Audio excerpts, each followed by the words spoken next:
Um, Hi, Kay. Hi, Crystal. Welcome back.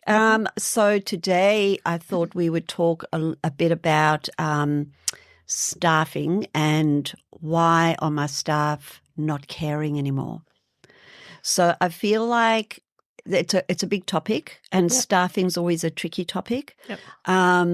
But I feel like sometimes my staff just don't care anymore. It's a big one, and it does happen a bit.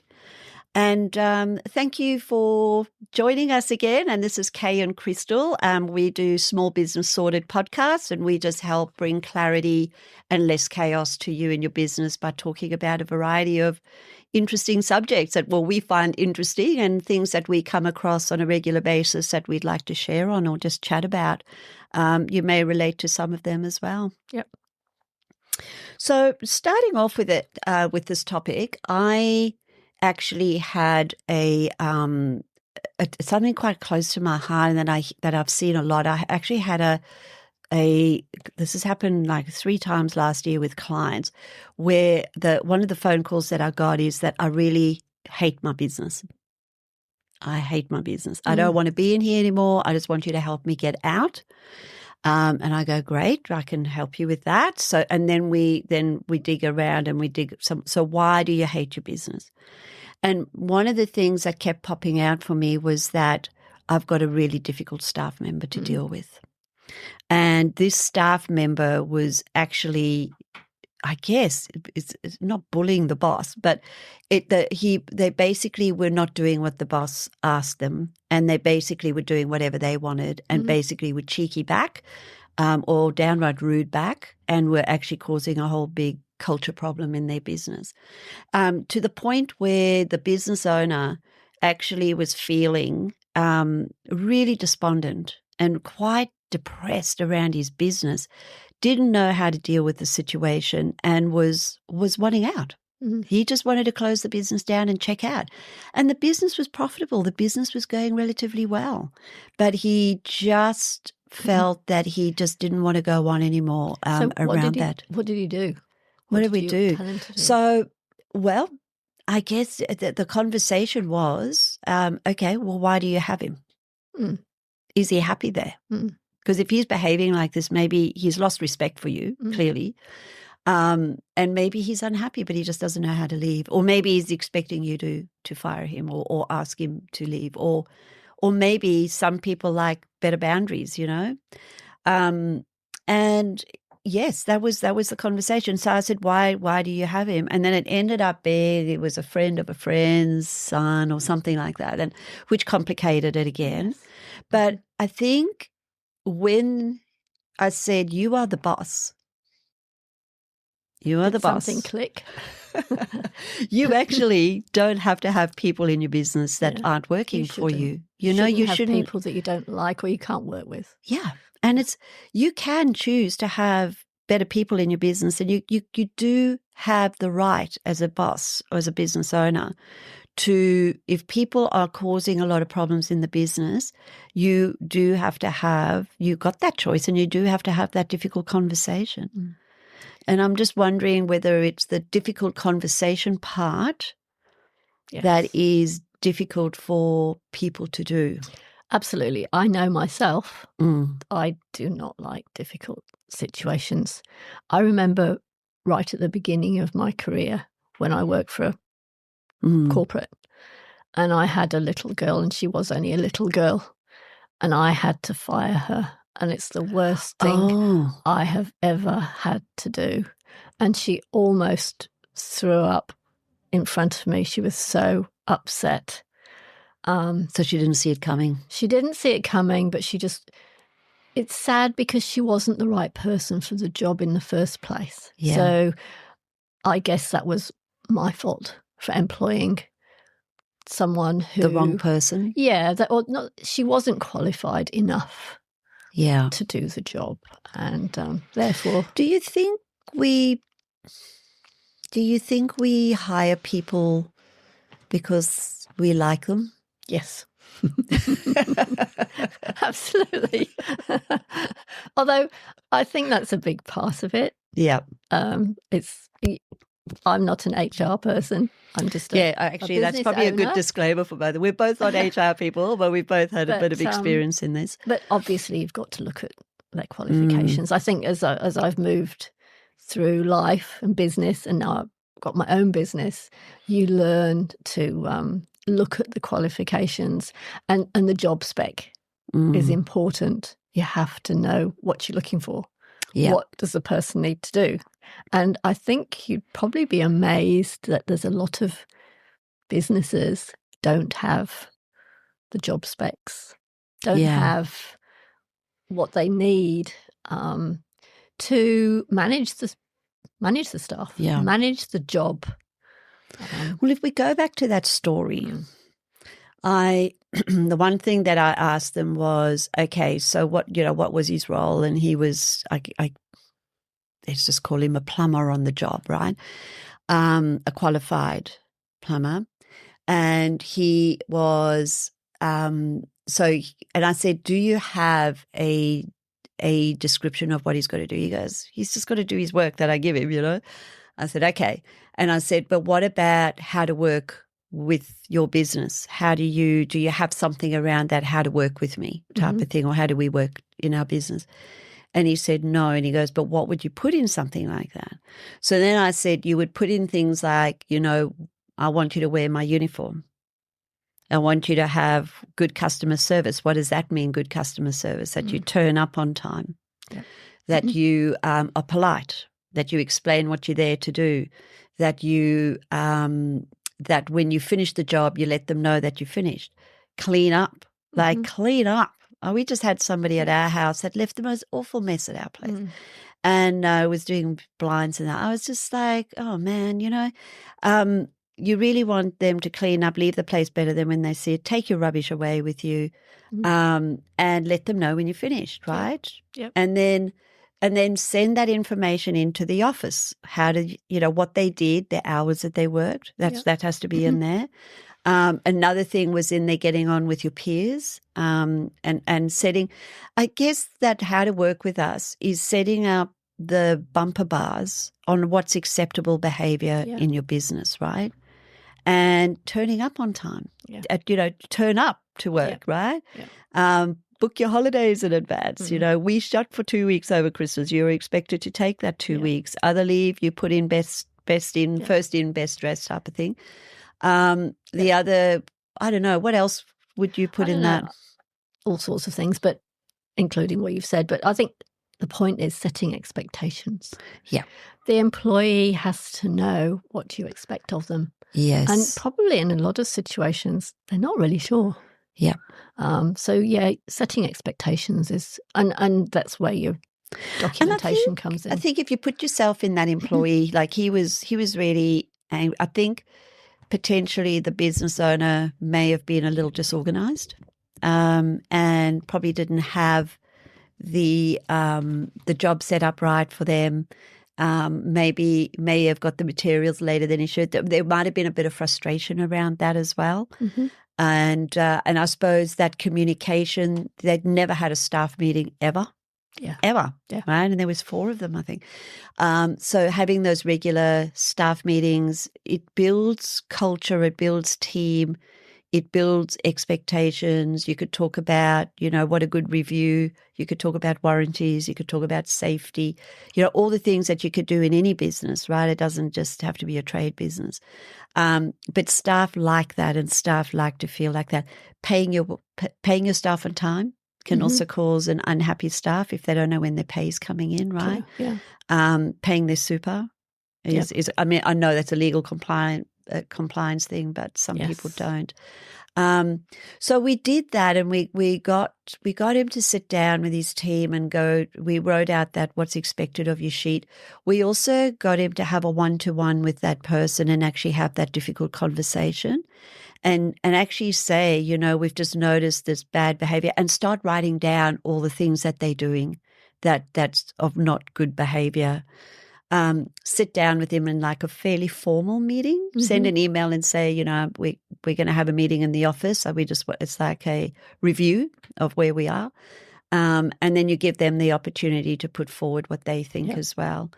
And the interesting thing was, from out of that meeting between the two of them, it ended up being that the new apprentice that had come in wasn't doing a great job and wasn't lifting the game. And he felt like all the cleaning up and all the getting the site ready up and down, beginning and end of the day, that he was doing all of that and the apprentice wasn't really doing much of a job. And he felt that the boss hadn't really spoken much to him. And so he took that aggression and frustration out on him.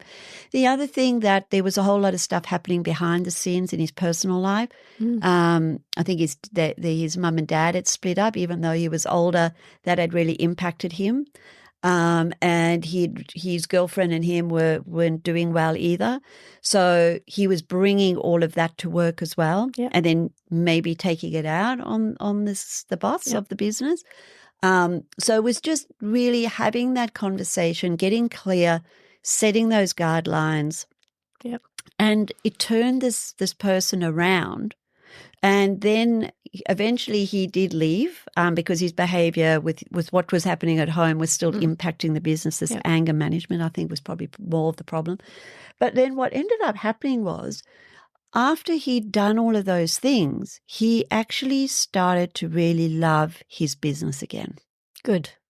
He really is excited about his business again. So it just goes to show. Yeah. That you can turn things around. Yeah. So you know, your initial reaction is to run away from the problem. Yeah. But and I heard a saying the other day, and I don't know if I read it, but I heard it twice in 1 week, and it really resonated with me. And that was that in order to be respected, you don't want to be liked in business. True. You want to be respected in business. Yes. And they said one of the ways you get respect, not from being liked, is being able to have a difficult conversation in a nice way. Yep. I like to be liked. Sorry to go against all your rules, Crystal. Jimmy, my husband, he likes to be liked as well. To be honest, I never liked managing staff. I don't have any staff anymore. But that's just me. I did manage them. They all liked me.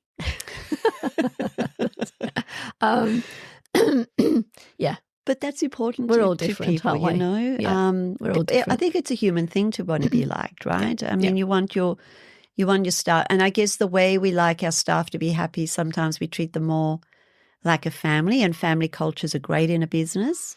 However, when you want to get that respect from your staff, and I think respect is the word here that we're looking for. Yes, you know, if your staff don't care, is that a lack of respect problem? I think so. Sounds like it, doesn't it, when you hear that? Yeah. And so it's about, and who would have thought that having a difficult conversation is actually a way to get respect from anybody. Yeah. And that, they reckon, is outside of business as well, in your life as well. But being able to, I guess, have your boundaries, have boundaries in the business, and put bumper bars on them. So you can do that. What about knowing when to employ that first staff member, when to employ another staff member? I think a lot of people probably leave it too late. Yeah. Although I'm thinking of a colleague of ours, started his own business. He was the only person in the business. And I know he talked about the fact that he was going to need some help. But the question is the timing of getting that right, because obviously he can't afford to get that extra staff member unless he's got the extra money coming in. Yeah. But then you want to invest in them before you get the extra clients. So that's sort of like a catch-22. What's your view on that? It's a big one, isn't it? Yes. Because if you don't have the money to pay for them, you sort of feel like, oh, what am I going to do here? But then you're turning away customers probably because you don't have the capacity as well, right? Exactly. So the best thing to do is to put somebody on part-time. Okay. Yeah. So you could try 1 or 2 days a week. You know you've got enough work to feed them, and then you take on those new clients and fill up your 2 days. So you feed them first. Yep. And I think what people, when I say feed them, I mean you make sure there's enough money coming in the business to be able to pay for them. But then what that does is it creates a sense of urgency then for you to go and find new business and to get those extra, inquiries that you might be having or work that you've been turning down, to take advantage of that. And then when you feel comfortable enough that those 2 days, and you go for a month or 2 or 3 with that, then you can add another day or you can hire another 2-day person. Yes. Some businesses I've heard where they can actually share an employee. So whether it's an admin or a trade or like a subcontractor who might have, or a partner who's got experience in IT or I guess. I think that happens a lot with outsourcing. Yes, outsourcing. I know I shared an employee effectively with other bookkeepers. Yeah. They work for me a few hours a week or days a week, and somebody else for the other days a week. I think that happens more with outsourcing.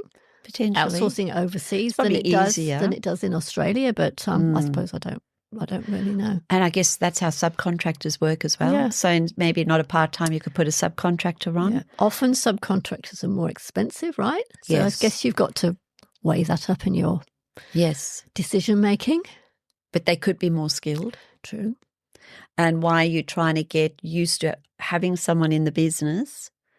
And I guess the one thing people always say is I find it really hard to manage a person in the business. So, or getting used to managing a person in the business. I guess that perfectionism in people can come out, can't it? Yeah.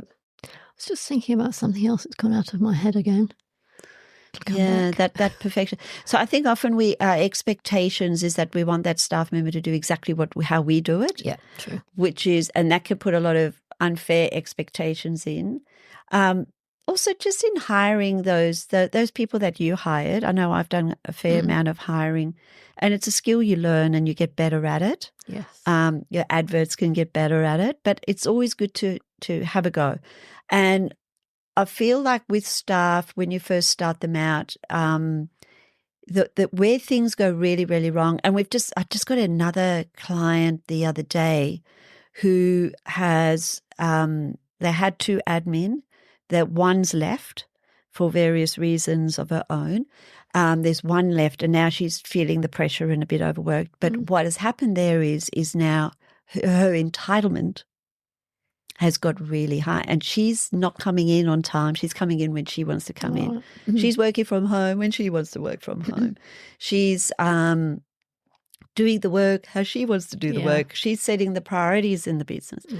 And when we broke this down, it was a case of, as well, again, that the rules of what needs to happen, the priorities of what needs to be done.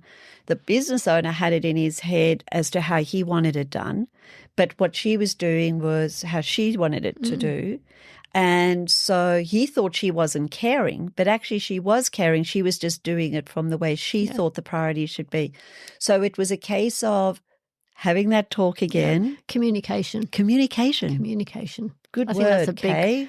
I think that's a takeaway from this conversation. Don't you? Communicate. Good word. Communicate with people. Yes. So, and then it was about getting clear. So then we introduced I love Asana. I know you know I love Asana. Oh, Asana. The to-do list thing. I know. I love it. Very easy. The free version's great as well. I'm not being sponsored. But it's you got the you can list all the priorities. So I have like a list of what has to happen weekly or on a Monday or on a Tuesday. Then I have stuff that has to happen, like the daily tasks. What's the most important? And I list them 1 to 10. You could put the person's name who's going to do it, and you put the time that it needs to be done, and then they tick it off, and then it repeats itself, right? So you're not writing out this new list every day, and then you can log in, they log in, everybody knows what's happening.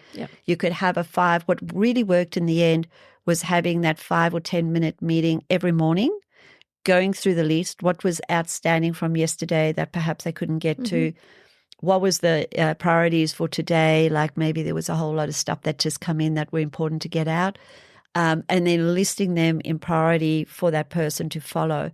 That made then the business owner feel Like they were getting things done that they wanted, so their frustration level dropped. Yes. Whether she was working from home or in the office didn't really matter, right? No. And then she felt better, and she was feeling like she was getting things done, and she was getting more positive feedback from the boss, who was probably not treating her all that well. It was his frustration was probably overflowing to her. Plus, then he had the conversation to say, when you do come in the office, our start time is 7:30 or 8 o'clock, whatever it was. I'd really like you to be here on time. Mm-hmm. That's what I want. Yeah. And she then started to come in, and then the whole situation calmed down. She then didn't look like she wasn't caring, but I think she was caring, but she was just frustrated as well. Plus, the business owner knew where she was at, what she had done, what she hadn't done, because of the lists or the to-do lists. That's right. And you could just add them in during the day and just go, and then just send a phone call, have a phone call around it. And I guess that avoids possibly micromanaging people. Yes. They've got a list of what they need to do. They tick it off. They've done it. Managers doesn't have to ask them every 5 minutes. Yeah. Where are you? Have you done it? Yeah. I know I never liked being micromanaged. Me neither. In fact, I think you could say it's probably one of the major reasons for people leaving corporate jobs, maybe. Yeah. I'm not saying small business owners, because I don't think small business owners actually have time to micromanage. They don't, or they add to their time. Yes. By micromanage, then they feel like they can't get their stuff done because they feel like they have to micromanage. Yeah. What do you reckon one of the biggest causes of micromanaging is? Uncertainty, just a manager who can't manage. Yeah, delegating. Yeah, who can't delegate, who can't manage the staff. That's the only reason that I can think of people micromanaging. What about maybe no processes? Yes, lack of processes as well. Maybe it's not written down. Yes, it's in their head, but the poor staff members doesn't know quite what's in the head. Yep. Maybe you don't have a good system. No. Like a job management system or a CRM or something. Yep. Another thing I know I struggled with when I was, still am a bookkeeper, but when I had staff, was what level of person qualification should I employ? Do I employ somebody who's just not very well qualified? Or do I get somebody who's much better qualified who can possibly do more and take more of the load off me? So the more qualified, so they'd be a qualified BAS agent, for example. Yeah. That person would take off so much work from me. However, what I opted to do was actually have more of the lower level staff who are doing the number crunching. However, the higher level stuff I still had to do.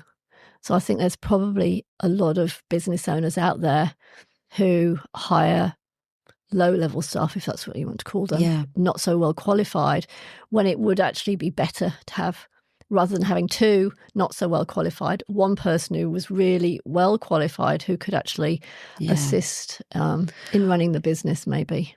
What's that saying, a poor man pays twice? Have you heard that saying before? No, but I've heard if you pay peanuts, you get monkeys. Is that the same sort of thing? Is it the same? I don't know. I think it might be the same thing. But what ends up happening is if you go too low class and they really are out of their depth, it's actually really unfair on that staff member too, because it's actually really, really stressful for them.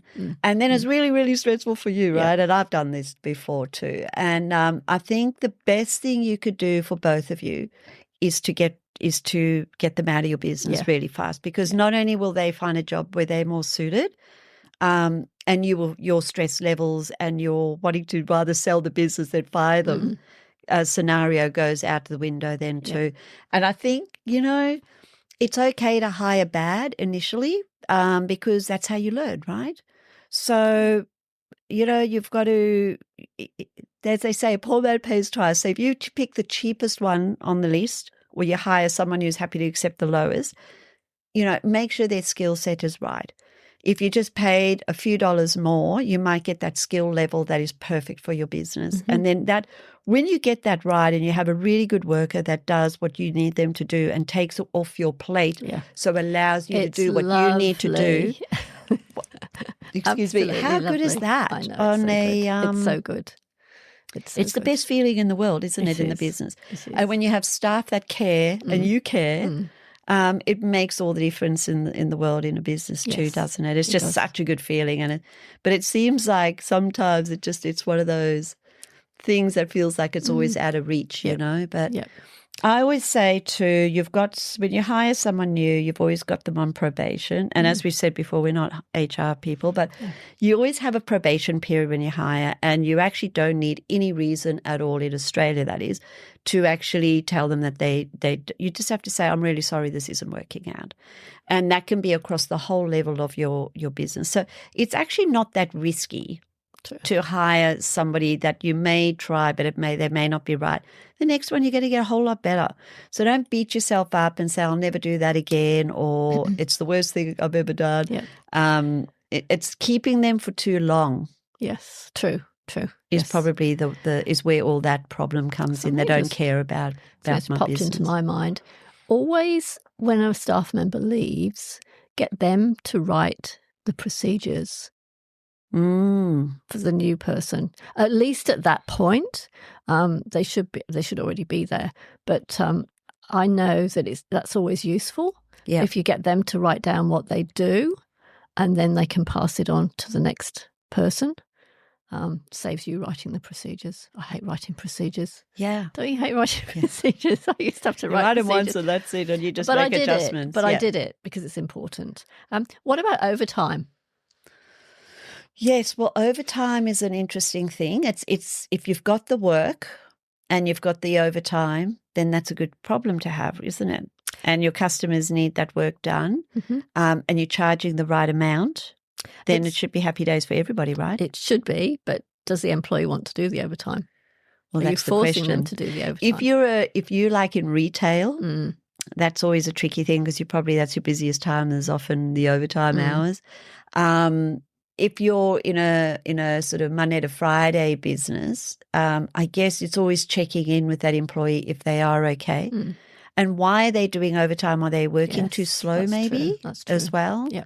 The thing with staff, I think, is when they don't care, it often comes back. Well, what did a manager say to me once when we used to run service stations? And I was a franchisee, and we had one of the franchise or sales managers came in, and I don't know, there was something going on with some of my staff, and he was saying, the fish rots from the head, Crystal. Have you ever heard? I've heard of that. I'm just not sure exactly what it means, but I have heard it. It's like, I went, oh, God, that sounds so bad. I'm not quite sure what he meant by that either. But I was fairly young and probably a little out of my depth and never really hired. I think we had 30 staff. I don't think I'd ever managed that many people. But what it meant was that if your staff are not doing what you want them to do, and if your level of cleanliness and your level of what was not being done, that actually it always comes back to you as the business owner, right? You as the business owner, the head. So the fish rots from the head. That means that the head of the business has not set them up for success. Yes. Because if you had set them up for success, that means then you would have systems in place to be able to, I guess, performance manage them. You would catch them early. So, and he was right, I didn't have all the systems and processes written out properly. And it sounds so boring to have that. But it's such an important thing because that's what you hold your staff accountable to is, and if you as the business owner know how to do it, you've been doing it for 1,000 years probably, So all you've got to do is really just write down everything while you're doing it. You could, with all the AI around at the moment, you can just talk it like, oh, well, I'm just typing in this now, and then I'm going to go to 0 and add it in 0, then I'm going to go back over here and add it in here. You could just talk to it as you're doing it. And you've also got that Loom where you can actually have those screen grabs and you can actually just do it while you're doing it. You just set those up. So it can be relatively easy to do. And you can do videos of how to do that particular job if you're in a sort of fixing things. Did you? Yeah, I did that quite a bit for your business. Yeah. I actually did it more for clients, to be honest, than staff. But and I do it now for clients because they're doing their own bookkeeping. So They need to know how to do things. So, yeah. Yes, so you screen grab it on Loom. Yeah, it's Loom's very good too. Yep. So I think going back to that, often staff's bad behavior, and yes, if you've got someone that's stealing from you or buying stuff or using your petrol card or whatever, I guess there is that element of bad behavior from a staff where they really are disrespecting you. However, nearly, I would say, out of all the conversations I've had, about 95% of all the things that happen with bad staff have come back to that the management or the owner of the business hasn't done a great job of, sure, they set them up right, but then they haven't done a great job of checking in, making sure they're doing the job, having those regular one-on-one chats, how are you going, checking to see what's happening in their life. Maybe processes need to be changed and they've got a better way of doing it. Have you thought about, maybe updating it? There's, all those things, your behavior. Are you too busy to have the time for them? Do you just, always out and never there? So they're just having to always scramble to find you. Are you very disorganized again? Yeah. Do you have a bad attitude and you're bringing your problems to work and treating them with disrespect? But I think as a business owner, we always have to hold the mirror back to ourselves and have a look at ourselves, because there's probably nearly always something that we're doing. And if you're too nice... It's not good to be too nice, I know. I didn't say you were wrong, Crystal. I just told you what I was like. And I see this all the time. Yeah. People really like to be nice and want to treat people really nice, and hopefully they'll respond by being nice back. Yeah. But unfortunately, I think the world works better with respect. Yes. And respect is only gained with those difficult conversations in mind. Yes. And the sooner you learn how to have those, the better. What else is there around this topic? I think we've probably covered most of it. Yeah. I'm just thinking about, some of us use recruitment agencies to recruit the staff. And even to hiring and firing staff. It's getting out of those difficult situations. Yeah. Which isn't wrong. No. The professionals probably, do a better job. They know all the rules. They are aware of, everybody's feelings, I guess. So, it's not wrong to use a professional for those. And the worst situation, sorry for jumping in there. I'll put a silence in now. The worst situation, I guess, that most business owners are most fearful of, that stop you from hiring or keeping someone when they are way past their due date, so to speak. We're full of sayings today, aren't we? I don't know if that's a good saying. But well, you know what I mean? Your business might have outgrown their skills too, which you do see occasionally. Yes. Is that often and I've just lost my thought on that. Let me think about it. What were we just saying? We can cut this out. We'll have to cut it out, I think. Yeah, it's fine. Because I've gone blank as well. What was I just saying? Recruiting staff. The fearfulness. So the reason why business owners are fearful often of things is that whole Fair Work and ending up in front of, or the staff member taking you to Fair Work, or it gets so nasty that it ends up being in this big dragged out thing where you've got to get HR professionals in, and it ends up in Fair Work courts and discussions and everything like that, and then you've got to pay them out for whatever. I think the worst cases of that, when that happens, normally, and we come back to that word communication again, is that often the relationship and the ways of correcting it were long missed along the road. And whether we chose to ignore them, or potentially this person wasn't a great fit for the business, we hired badly maybe, or something's changed in that person's life that we weren't aware of. Something's changed in your life that you are aware of, but you didn't know it was impacting. Maybe the business has changed, or maybe that sense of entitlement has got so bad in the business as well, that I feel that if you'd had those regular check-ins and those regular conversations and those performance management meetings, things like that could have been stopped well before. Yes. Well, I'm taking you to court now. See you later. Yep. And I think we all hear those horror stories, and it can be very stressful on the business and on the staff member too. That I think that word communication, if we do these little things right up front, chances of those happening are minimal. And as a business owner, you have a right, right, to have good staff in your business. You have a right for that. Yep. You know. Yep. I think today's keyword is communication again. Yeah. Just on an end note, entitlement in staff. Why do you think people get entitled? Because we all have those. That's when they think they're better, and they start telling you how to run that business. Why? I don't know. I've never felt entitled. Not that is a reason why I shouldn't know. They feel they know better. I don't know why they would feel I don't know. I really don't know. Struggling to find.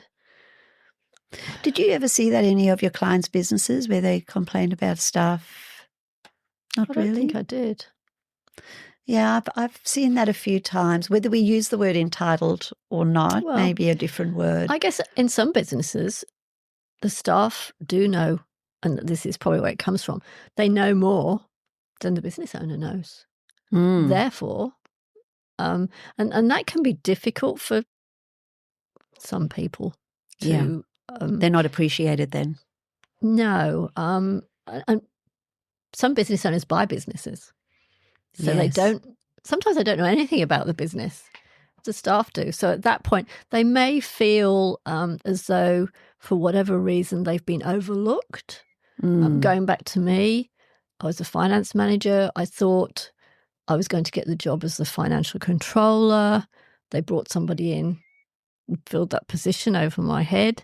I must admit, I never felt entitled, but I knew a lot more than they did. But I'm a nice person, so you like to be liked. I must. But you could see in that situation where somebody, if they've been overlooked for a promotion, maybe they'd feel. I think that's, when you have staff leave, that's probably another good question is why do staff leave you? Probably for all the above things that we've discussed, no processes, systems, hiring the wrong person, maybe they just don't feel right either. But I also think it's those, if you do hire someone else and you give them more responsibilities or they don't have the experience that you have and yet somehow they are being favoured more, I guess, is that could be difficult as well. Money, as they say in most research and when you speak to a lot of people, money is the last thing that people will actually leave you for. Although it does happen, if you're not paying them, you have to be paying people right as well, right? For that to happen as well. And sometimes entitlement can come in from them being there for 15 years or 20 years and the business, they have been actually managing the business for a long time and maybe the business owner is starting to get more in retirement or is just relinquished control to this person. Yes. And then when they've decided to take it back, this person's go, well, hang on a second, I've done this for the last 5-10 years. Why now? So then that could be a very different reason for that as well. Yeah. But great topic, Kate. I think so. Yeah. Yeah. And I think, we'll put we'll have a checklist on this, on staff, how to hire staff. We'll have a checklist on that properly.